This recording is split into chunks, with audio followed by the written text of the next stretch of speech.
everyone, I'm Ray Belli, and this is Words for Granted, a podcast that looks at how language changes over time. If you want to support the show, you can become a patron at patreon.com/wordsforgranted.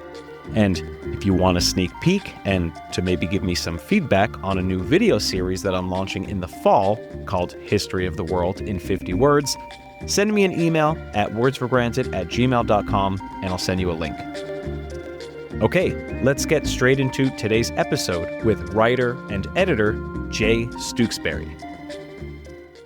All right, Jay Stookesbery, welcome to Words for Granted. Thanks for having me, Ray. My pleasure. So, in the last few episodes, it seems that we've been focusing a lot on writing, more so than language or etymology itself. So I thought that talking about your new book, Oxford Mania, would be something that our audience would enjoy. So it's called Oxford Mania: Why the Oxford Comma is Wildly Overrated and Cultishly Adored. We will get into both points within that subtitle in just a moment. You know, most listeners of this podcast probably know what an Oxford comma is and the reputation of its defenders. But just in case anyone needs a refresher or doesn't know, why don't we start with what is the Oxford comma? For sure. The Oxford comma is the final comma in a list or series of items. Usually it shows up between the penultimate item and the conjunction in the list. It's, as you've kind of highlighted a little bit, it's a subject of wide debate and controversy. There's also the famous song by Vampire Weekend titled The Oxford Comma. Am I okay to curse on your podcast? Oh, go for it. I'll say, because the chorus for it is, who gives a about the Oxford comma? And I can safely say a lot of people do. Yeah, so we'll get into some of the more detailed arguments for and against over the course of this episode, but high level, to just kind of set the scene here, what do defenders of the Oxford comma typically say about why we need it? Sure. So the typical defense of the Oxford comma focus entirely on clarity. And if you ask any Oxford comma enthusiast, they'll say that any sentence or any list without it lacks clarity. And typically they use kind of the same arguments or examples that I tend to think are more of straw man arguments, but we can get into that later. And they usually revolve around internet memes. Like some of the more popular ones are, we invited the strippers, comma, JFK and Stalin, or this book is dedicated to my parents, comma, God and Ayn Rand. You know, so the crux of their argument is that those examples basically set up ambiguity with the possibility that it could be a list of three or a list that has an A positive clause built into it. So, which strippers, means what exactly? Good. Yeah. Sorry. Let me back up and clarify. So A positive would be a extended non-restrictive phrase that modifies a noun. So for the example of we invited the strippers, JFK and Stalin, it's unclear whether JFK, Stalin are the strippers or they are separate from the strippers, just based off of the context of the comma usage in that example. Okay, so why, of all the niche minutia in life to get worked up about, why indeed does anyone give a about the Oxford comma? That's a really good question, and I guess it'd also be a question I should ask myself because I wrote a whole book about it. You know, it is such a niche topic, but it does seem to invite a lot of misinformation about what exactly goes into writing, editing, grammar, and style. Just to back it up a little bit about my background too. Sure. I started as a journalist, worked as a copy editor also. So my life back then was predominantly centered around Associated Press style. For those who are familiar with AP style, they tend to omit the serial comma, which was a hard thing for me. I originally was kind of an Oxford comma enthusiast as well, so that was a habit that I had to break. Nowadays, I work primarily in the Chicago Manual of Style, CMOS for short, that favors the Oxford comma, with some bespoke exceptions.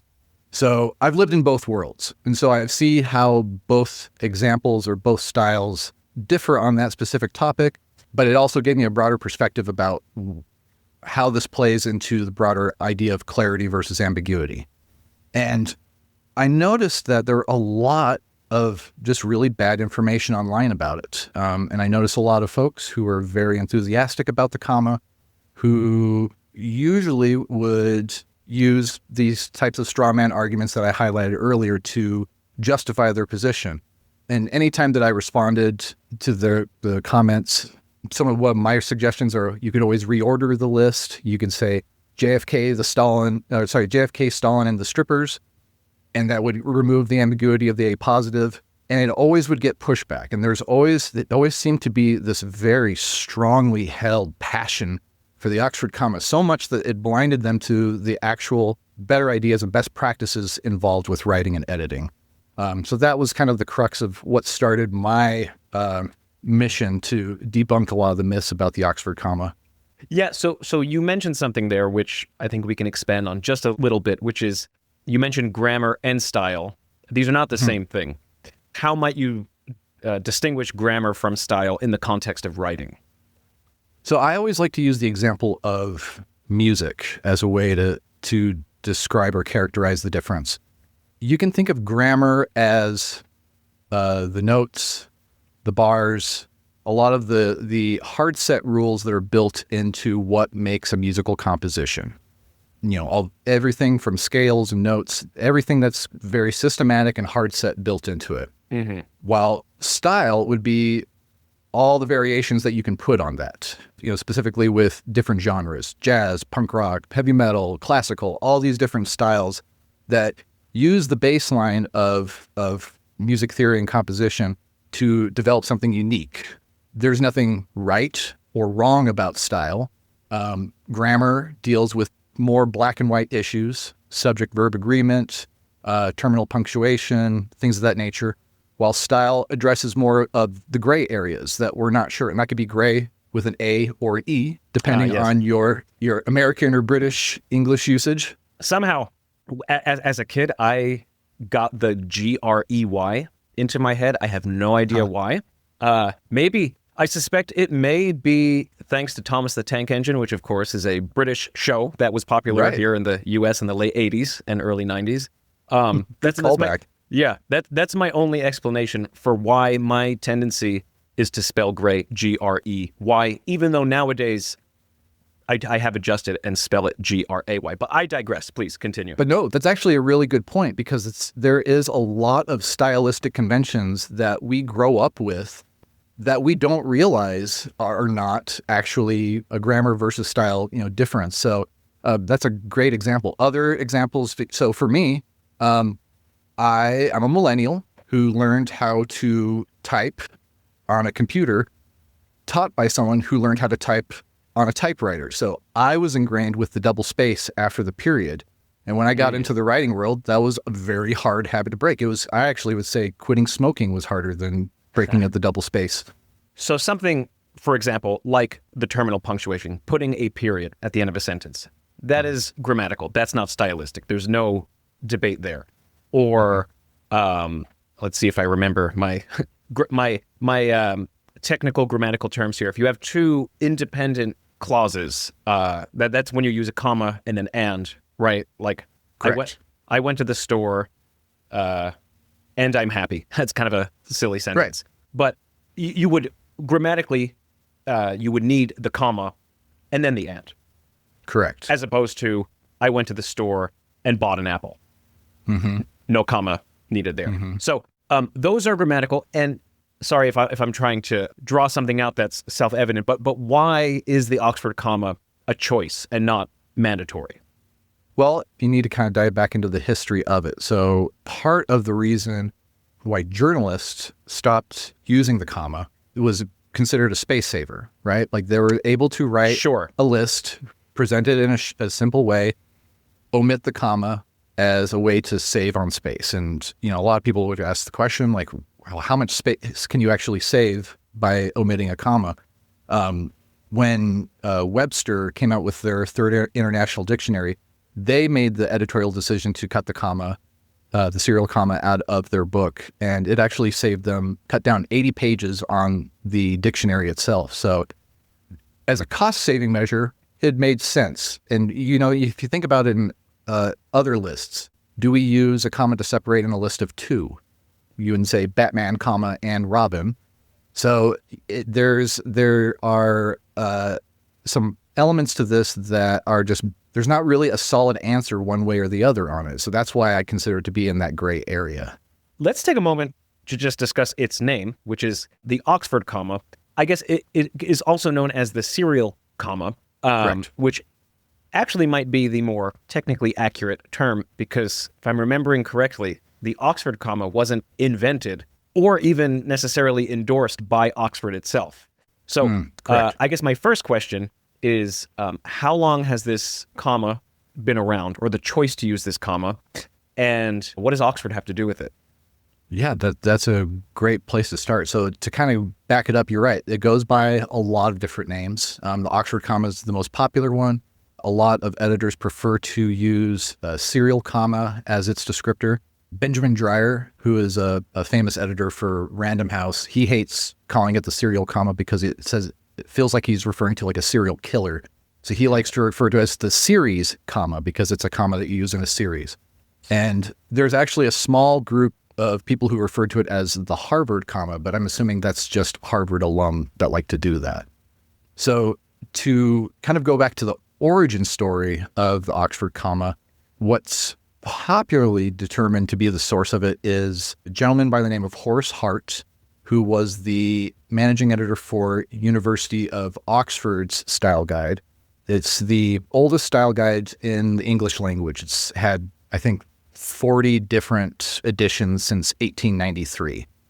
And in, I believe it was 1907, is when he introduced style guidance about putting a comma between the penultimate item and the conjunction in a list. So it wasn't until the 1970s when someone was writing a book about the history of Oxford that they coined the term Oxford comma based off of Horace's original guidance.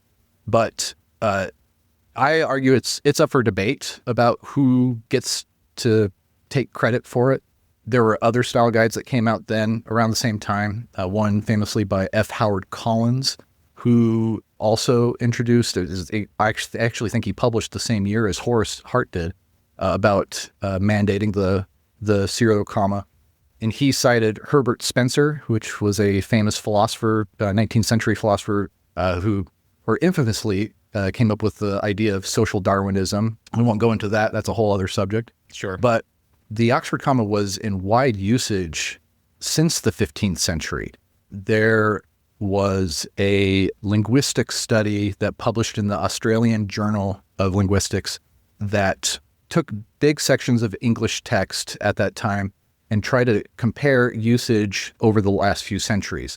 And they found that 2/3 of English texts back in the 1500s used the Oxford comma. And then over the years, it just kept growing and growing and growing. By the 1800s, it was 90% of texts, more than 90% were using the serial comma as well. So, and that's common for a lot of style guides. Style guides aren't definitive sources of black and white truth. They tend to be more of a snapshot about what is popular usage at the time. So by the time Horace Hart or Spencer or whomever got their hands on it, it already had been wide circulation by then. So I'd argue that the serial comma dates back, to the 16th century as far as their usage is concerned.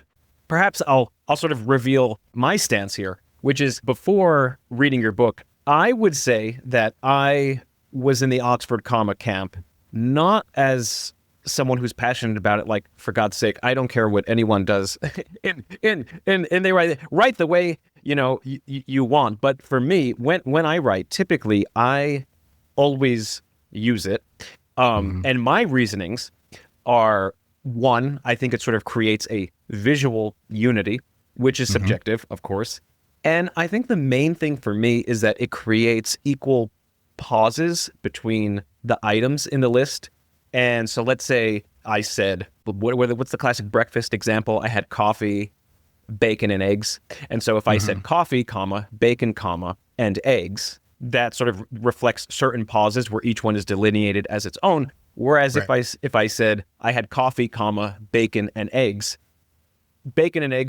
might appear to be one unit, but also even more than that, just in the either verbal or the mental verbal space in which we read, I might read that as I had coffee, bacon and eggs, as opposed to coffee, bacon and eggs, which just has a different sort of musicality. I'm not one of these Oxford mistas, as you call them, who is trying to die on the hill of Oxford comma. But if you were to ask me why I use it, yes, the clarity argument, but I think these two are stronger in my mind. I'll try to cover your comments in two different parts. So let's start with kind of like the psychological part of it, right? Like there is a strong argument for the symmetry that the Oxford comma provides, right? You have item, comma, and item, right? It's maybe a little lopsided because of the conjunction, but there is something about that. And I think that's actually another key part of what makes the Oxford comma so appealing to its adherents, is that it is where our minds are built to seek symmetry. We seek it in our sexual partners. We seek it in what we find to be beautiful. And I would argue that it does the same thing for the way we look at a sentence structurally too. And there's a lot of that kind of psychological aspect that I address in the book too. So, another example, I talk about the Zeigarnik effect. It was a psychologist named Bluma Zeigarnik who studied memory. And she had an experiment where she assigned tasks to people. And in half of those tasks, she would interrupt them and give them a new task. And at the end of the experiment, she went back to her test subjects and asked them, which of those tasks do you remember the most? And it was always the unfinished task that they were able to remember the most. And it's that nail that needs to be hit. And I think a lot of folks who see a sentence without that Oxford comma view it the same way. Like, it looks unfinished, right? It looks like it's missing something, and that's what catches their eye more specifically. And it's more to do with the way that they view completeness and symmetry that gives them that knee-jerk reaction to it. Mm-hmm.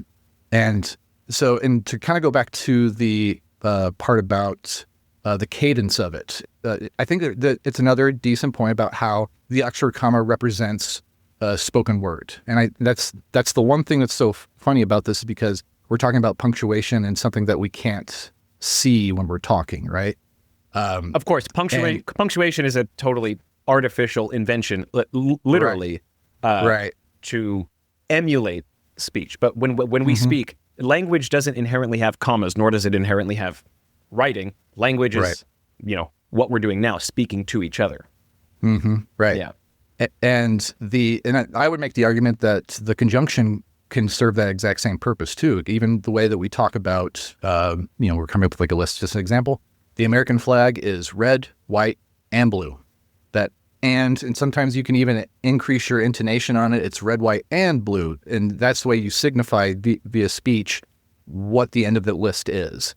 And that's really the ultimate goal of what if you're doing as far as the Oxford comma is to show what's supposed to be the end of that series. So it can be a subjective thing too about how we interpret it via spoken language versus written. Yeah, I mean, that's a great point. I mean, honestly, I hadn't thought about that as well, that sometimes to end a sentence, we raise the intonation on the final conjunction, on and. Mm-hmm. And of course, we don't demarcate that in writing. I'd encourage your audience to talk with a toddler and get a better sense of how they communicate items in a list, right? They'll say, for Christmas, I want a pony and a Nintendo Switch. And they will go through each list item with the conjunction, right? Because that's kind of the natural oral tradition, is to build in this kind of continuation of conjunctions. And in all of those cases, you could easily replace that and with a comma until you get to the very end. Unless we're talking about a senaton with, where there's just a list with no conjunction, Veni Vidi Vici, I came, I saw, I conquered, those types of lists. Right. And then so if we're trying to get rid of those conjunctions, conjunction, again, that just is the word and here. Per each and that we remove, we insert a comma. And because the final item in any list is preceded by the word and, well, then what is that comma doing? It is in that case truly subjective. Like I think from that point of view, the only real defense really is the two things I said, which is the visual unity and the sort of the cadence marking. So I guess it really depends on what is your view of grammar. Like what should its function be? Or sorry, not grammar. What is your view of punctuation? Is it something very systematic and rigid, or is it something more gray? I think that really depends on the punctuation mark. You know, there are some, of course. There are some punctuation marks that are very definitive about what their role is. You know, there's one specific role for the question mark. There's one specific role for the exclamation point. The comma is a little different. The comma is the multi-tool of writing and punctuation. It has so many different purposes. It's used for, separating digits and numerals, every 3 digits, dates, locations, adjectives, non-restrictive clauses, direct addresses, interjections, honorifics, quotations, apostrophes. It goes, of course, in lists, right? It has so many different uses, and even within those different categories, there's some subjectivity. I'll give an example. Think of how we use it for suffixes, specifically, or like honorifics and names like Martin Luther King Jr., right? There's a school of thought that says you should offset Jr. in commas. And then other style guidance that says don't use the commas. And to me, I think that's nothing grammatical at all. But I would make the argument that I actually think it's better without the commas, because I think of commas usually offsetting non-restrictive phrases, so they're non-essential to the sentence. So can you make the argument that Martin Luther King and Martin Luther King Jr. are 2 different people? And I'd say yes, obviously.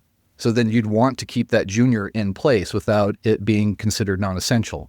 So there's these kind of overlaps of where grammar kind of can bump up against style, that it ends up just being a judgment call at the end of the day. And it's probably these things that only writers, well, more specifically editors, overthink all the time, as you can tell. Yeah. And what's also maybe worth just touching on briefly is for most of the history of writing in the Roman alphabet, it was commaless. The comma, in the grand scheme of the history of the Roman alphabet, which of course is the one that we use and is shared by many European and even non-European languages, that's a relatively recent invention. I think 1500s, is that right? That the comma sort of becomes prominent. Yeah. Yes.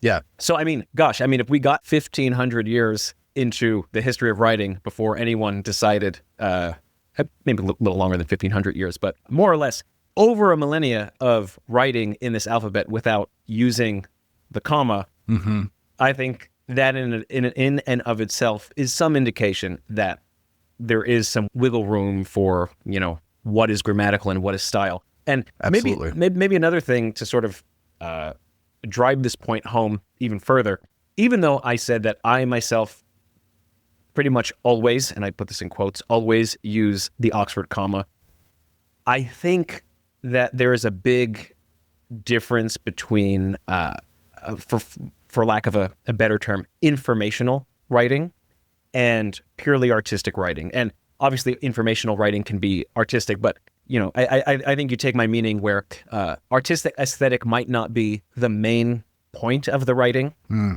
Informational writing can have an aesthetic and does have an aesthetic. But, if you're Cormac McCarthy, for example, which I do think you mentioned in the book, famously, I do. Yeah, doesn't use lots of commas. And that really works for the voice that he's establishing. Right. That works for, the impact of the literature. Or the pace. Or the pace, sure. But I think we can distinguish Cormac McCarthy's novels from like a vacuum cleaner instruction manual, right? Where Right.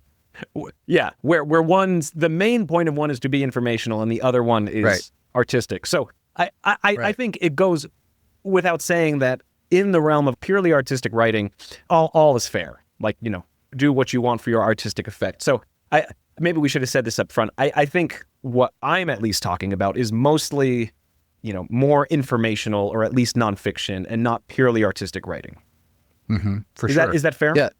Yeah, absolutely. That's a very fair way of looking at it. I guess I would just argue that the main purpose of these stylistic differences is really, again, up to the writer and the editor.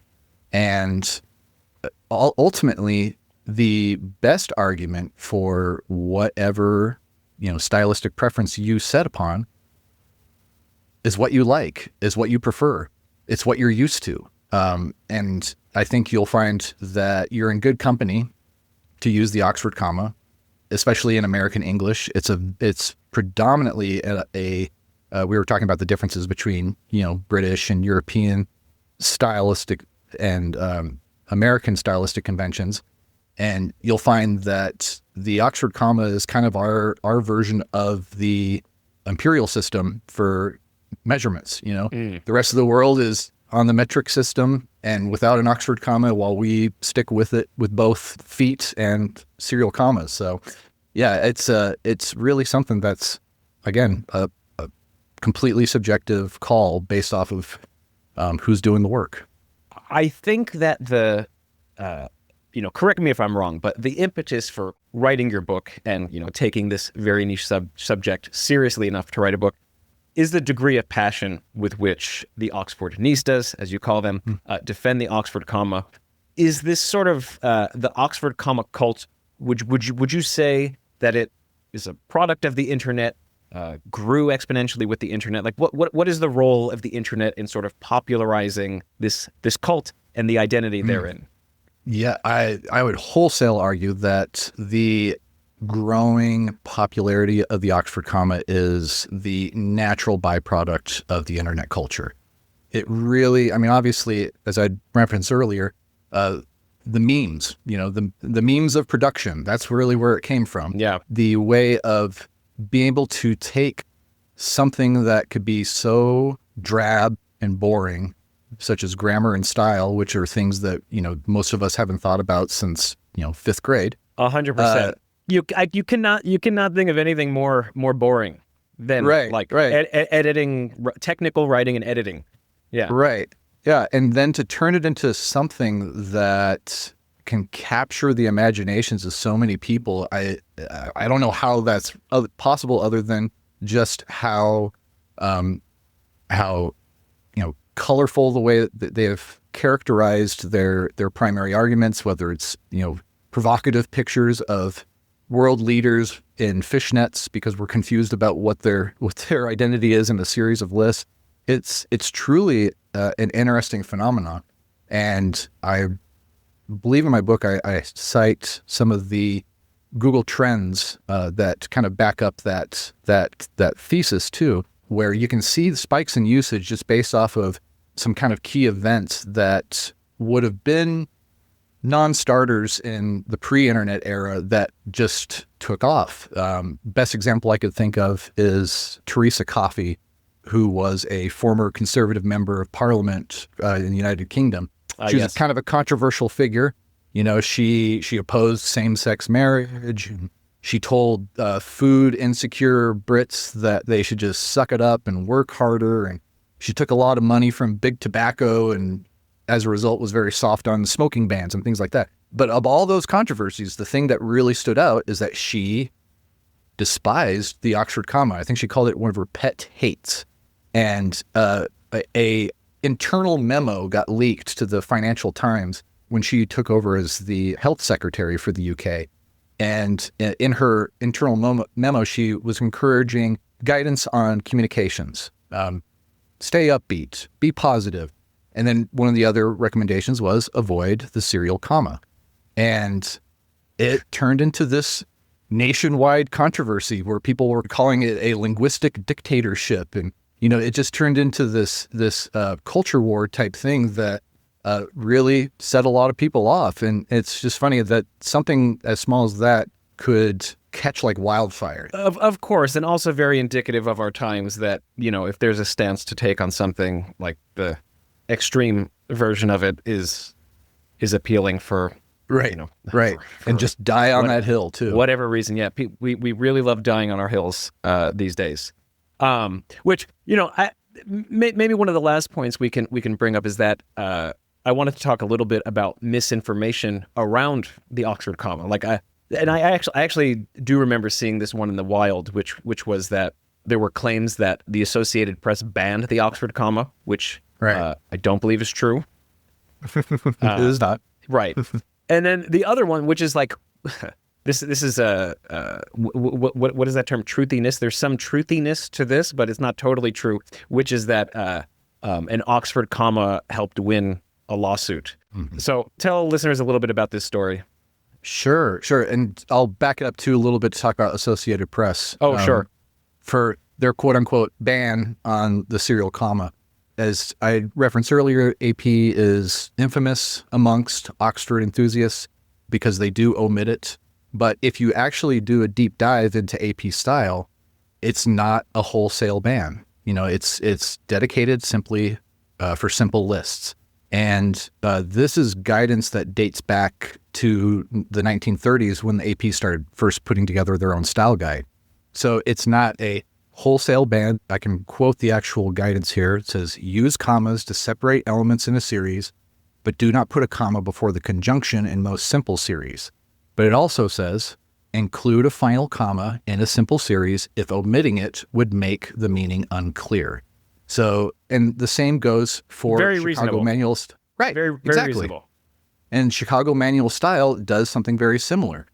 They recommend using the serial comma, but they have bespoke exceptions to it.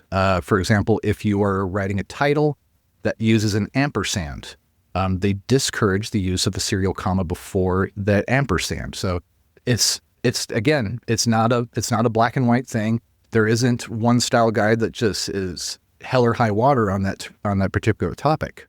That said, let's get into the court case, which yes. I think is probably one of the biggest items and also one of the toughest ones to address.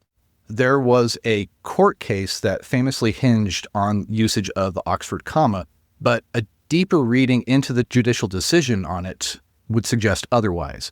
So the opening line of this judicial decision is, for want of a comma, we have this case. But the crux of the case is that it involves a group of truckers from Maine who believed that their employer, Oakhurst Dairy, was shorting them on overtime pay. And they cited a state law that lacked an Oxford comma as their primary argument about why they were deserving of overtime pay. So I'll read the actual text in question. So the law stated, quote, the overtime provision of this section does not apply to the canning, comma, processing, comma, preserving, comma, freezing, comma, drying, comma, marketing, comma, storing, comma, packing for shipment or distribution of agricultural produce, meat and fish products, and perishable foods.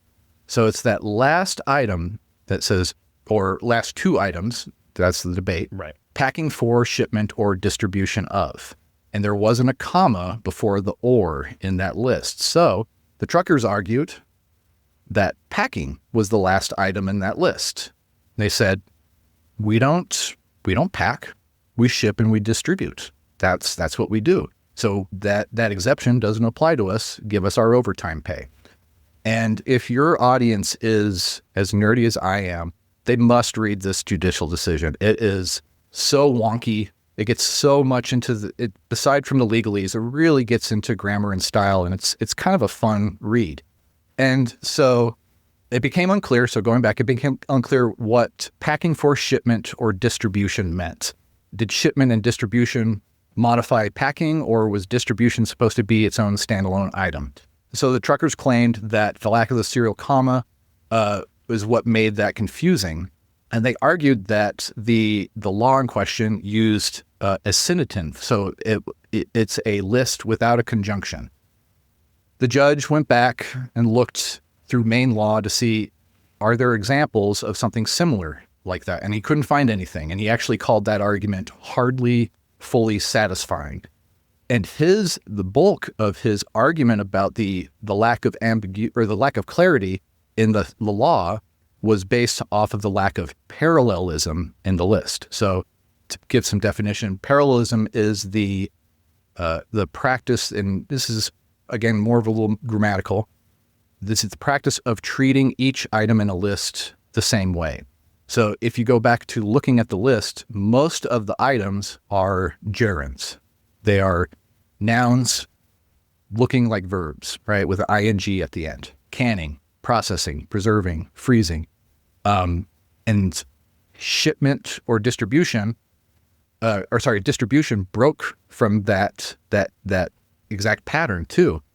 And the judge then highlights the part of the reason what makes this so unclear is because of the lack of parallel structure in this list. And he also highlighted that Maine's legislative style guide recommends omitting the serial comma. It's one of few states that, I think he said 7 states that do not recommend using the serial comma in their own legislative style guide. So again, it's amazing that even exists, honestly, for people who don't know or think about these things. Yes. But yeah, so anyway, going back then to the lack of parallel structure in that list is what was really the driving force of ambiguity. And you can kind of tell what the original law was designed to do based off of how the Maine legislators amended it afterwards. So this case, to kind of tie this case up in a bow, the lack of clarity in the law actually compelled the judge to rule liberally in favor of the truck drivers. So they ended up winning the case. The dairy and the truck drivers settled out of court for some large sum of money, millions of dollars. So then when the Maine legislature reconvened, they said, well, we got to address this list before other companies start having to have the same issue. And they changed distribution of to distributing. They changed it to the gerund style to match with the rest of the list. So that was the original intent of the list, was to demarcate distributing, which the truckers did, as a separate line item that was exempt from their overtime restrictions. So it's a fun case. And at the end of the day, when the case was finished, a lot of people just read the headlines. It said, Oxford comma decides legal case. And if you don't go past that, you would assume that this is like the law of the land now. And that's how a lot of folks have tried to characterize that decision after the fact. Right. And it's not totally true. Right. Yeah. And part of my book, I dive into the kind of the legal precedents of punctuation. I think the favorite one I found was a story involving this guy named Sir Roger Casement. He was an Irish Republic nationalist who traveled to New York, and he traveled to Germany to help raise funding and get weapons to help the Irish Republic attack Britain. And a lot of the money and weapons that he used ended up being used in the Easter Uprising in 1916. So he was caught, he was tried for treason, and the law that he was tried for, he tried to argue that comma usage made it unclear about whether he can be tried for it. And I'll read the law here too. It says, quote, if a man do levy a war against our Lord the King in his realm, comma, or be adherent to the king's enemies in his realm, comma, giving them aid and comfort in the realm, comma, or elsewhere. And his question was, well, this comma usage makes giving them aid and comfort in the realm a way of arguing that I have to do this inside of the king's realm, which would be the UK. And his argument was, I didn't do it in the UK. I was in Germany. I was in New York. You can't do this because the comma usage makes it sound like I have to be inside the realm to commit treason. And the jury didn't buy it. And he was famously known as the man hanged by a comma. Those were his comments afterwards. But the legal precedent shows that there's not a strong case for punctuation determining the law. And this dates back to British common law. And I cite several different precedent cases that people tried to bring forward about the comma as being a determinant, and judges typically had thrown it out. Yeah, it's super fascinating. That was actually one of my favorite parts of the book. So if anyone listening thinks that we have exhausted everything to talk about the Oxford comma, we have not. There is a full 200-something page book's worth. So I think we can wrap here. I guess my closing remark is that you have successfully got me to rethink my own biases about the Oxford comma. And I'll say this. I was reading history by a British author, and I noticed the absence of the Oxford comma, and it didn't bother me. However, what I was going to say for this conversation was, I always notice when it's not there. And until I had read your book and then gone back to this other book, turns out that I didn't notice because there's no Oxford commas in that book. So my own thoughts about what, I thought my reactions to the Oxford comma were actually imaginary. Well, I'm glad that I got you to rethink. And I think that's ultimately the point of my book is just for people to take a step back and to be mindful about what they're reading and also how they interpret it. And then, and obviously it's very natural for us to want to impose our preferences upon others. Sure. But I think the trick is to make sure that we check ourselves and realize that that's just our preference, and that's something that it might be more baked into our worldview than we realize until we do take that step back. Sure, and to also concede that very few people actually would be confused by the sentence, whatever it is, the Stalin, JFK, and strippers. Like, right. No one thinks that they are strippers. It's just it's just a technicality. Right. And just also to remember, it's a completely made up scenario. It's an argument made up to be beat upon, right? It's a straw man argument that is intentionally vague and ambiguous to drive that point home. Yeah, that's right. Well, Jay, thanks again for coming on. Before you leave, give us a little self-shilling here. Where can we find you? Sure. You can find my writing at jstookesbery.com. I'm also on most of the major social media places, whether it's Threads, Blue Sky. All right, fantastic. Thanks again. Thank you.